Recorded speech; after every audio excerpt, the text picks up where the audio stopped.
गांव का नाम था शिवपुर। ये गांव बाहर से बहुत शांत और धार्मिक लगता था, लेकिन इसकी गलियों में एक डरावनी कहानी छुपी हुई थी, दीन का भूत। लोग कहते थे कि जो धर्म का गलत इस्तेमाल करता है, उसका अंजाम दीन जैसा ही होता है। दीन गांव का सबसे बड़ा धार्मिक व्यक्ति माना जाता था। वो रोज सुबह मंदिर में सबसे पहले पहुंचता, घंटों पूजा करता और ऊंची आवाज में प्रवचन देता। लोग उसकी धार्मिकता से प्रभावित थे, लेकिन धीरे धीरे सब समझने लगे कि दीन की भक्ति सच्ची नहीं, दिखावटी थी।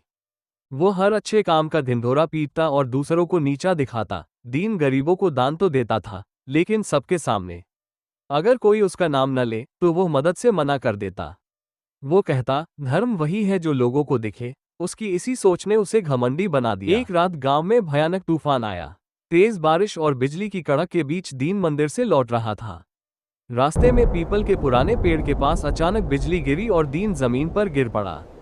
अगली सुबह गांव वालों को उसकी लाश मिली। सब ने कहा, भगवान ने उसके पाखंड का दंड दे दिया। दीन के मरने के बाद अजीब घटनाएं होने लगीं। रात को मंदिर के पास घंटियां अपने आप बजने लगती। लोग कहते कि सफ़ेद कपड़ों में कोई परछाई दिखती है जो बार बार यही कहती है, धर्म दिखावे का नहीं होता। गांव के लोग डर गए। कई परिवारों ने रात में बाहर निकलना बंद कर दिया। एक दिन गांव के बुजुर्ग पुजारी ने सबको इकट्ठा किया और कहा, ये दीन की आत्मा है।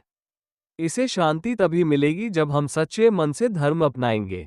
उस दिन के बाद गांव में बदलाव आने लगा। लोग बिना दिखावे के गरीबों की मदद करने लगे। मंदिर में शांति लौट आई। धीरे धीरे दीन का भूत दिखाई देना बंद हो गया। आज भी शिवपुर में ये कहानी सुनाई जाती है कि जो धर्म को अहंकार बनाता है, वो भूत बनकर भटकता है, और सच्चा धर्म वही है जो दिल से किया जाए, न कि दिखावे के लिए। शहर के उस हिस्से में जहां न चमकती इमारतें थी और न बड़े सपने, वहीं एक छोटा सा चौराहा था। चौराहे के कोने में पीपल के पुराने पेड़ के नीचे हर शाम एक टूटा सा ठेला लगता था। उस ठेले पर लिखा था, रामू पानी पूरी वाला। रामू का उम्र कोई 25 साल, लेकिन चेहरे पर गरीबी की लकीरें काफी पहले खींच चुकी थी। पिता बचपन में गुजर गए थे। माँ शांति देवी कई सालों से बीमार रहती थी। रामू ने 7वीं के बाद स्कूल छोड़ दिया, लेकिन सपने नहीं छोड़े। बेटा, तू भी कहीं नौकरी ढूंढ ले।